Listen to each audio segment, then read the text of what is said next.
Bonjour à tous et bienvenue sur Buzz TV, la chaîne de l'actu. J'espère que vous allez bien. On se retrouve aujourd'hui pour une nouvelle vidéo sur Patron Incognito. Joris qualifie de vraie merde un produit de son entreprise.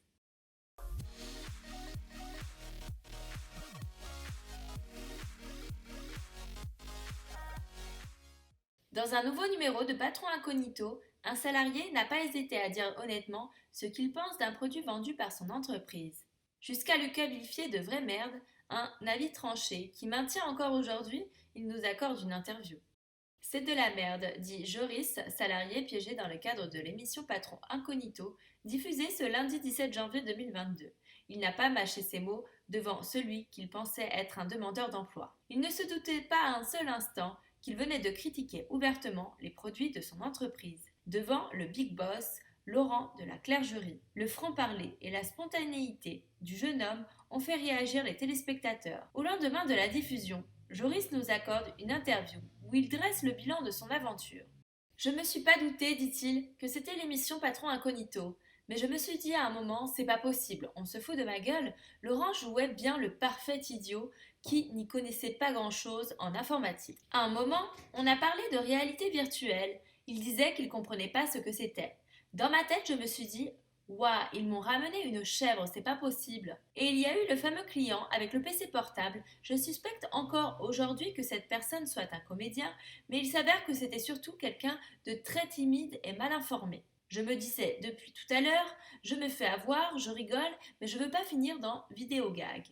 Il faut dire que la transformation physique de Laurent de la Clergerie était plutôt réussie. Oui, mais surtout il y avait du monde, il y avait des caméras partout, on ne prête pas attention à chercher des détails sur le visage de la personne. Les lunettes qu'il portait ont complètement changé son visage. Je ne peux pas le reconnaître à ce moment-là car trop de choses se passent en même temps. Il y a cette séquence où vous commettez une belle bourde en qualifiant le PC produit par l'entreprise de merde. Regrettez-vous d'avoir été aussi cash ? Je ne regrette pas ce que j'ai dit, dit-il. Cela reste toujours mon avis, un avis honnête. J'en ai notamment discuté avec Laurent pour lui signaler des points d'amélioration que j'ai identifiés. Mon avis était entendu. Je n'ai absolument aucun regret. Certes, j'ai un franc-parler, je ne suis pas principalement vendeur, mais je suis responsable de l'atelier. Moi, normalement, je ne suis que dans le magasin en cas de besoin. Je viens en soutien. Sinon, je suis principalement derrière. C'est sûr que la vente, ce n'est pas mon point fort. Je suis honnête, je donne mon avis en tant que professionnel. Si j'estime que quelque chose n'est pas forcément bien pour mon client, je vais lui dire, même si le client a envie de l'acheter. J'ai beaucoup de franc-parler, et ça peut me retomber dessus, mais j'ai aucun regret. Comprenez-vous que ces propos aient pu interpeller ? Je peux tout à fait le comprendre, dit-il. Mon avis reste mon avis. C'est sûr qu'il ne faut pas forcément cracher au client que c'est de la merde. Il y a forcément des choses à corriger de mon côté.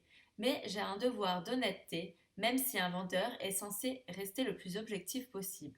Ça y est, vous avez diffusé votre première vidéo YouTube et elle a eu un certain succès. On a prévu d'autres vidéos, dit-il. On a notamment prévu un format où je me présente. On va faire 2 vidéos par mois. On a atteint 43 000 vues à l'heure où on se parle et ma tronche en top Twitter. J'ai été beaucoup mis en avant. Ça vous fait plaisir ? Je ne cherche pas ça. C'est cool, ça peut arriver à n'importe qui. J'apprécie qu'on apprécie mon travail, mais j'ai du mal à ce qu'on m'apprécie en tant que personne. Enfin, il y a des gens qui m'ont apprécié ou détesté, un peu des deux. Justement, comment avez-vous vécu les critiques ? Les critiques, dit-il, si elles sont constructives, je prends. Les autres, je me dis que ce sont des gens qui n'ont rien d'autre à faire. Je passe au-dessus de tout ça.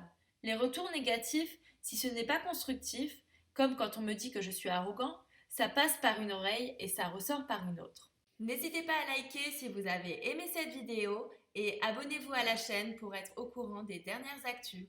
À bientôt sur Buzz TV.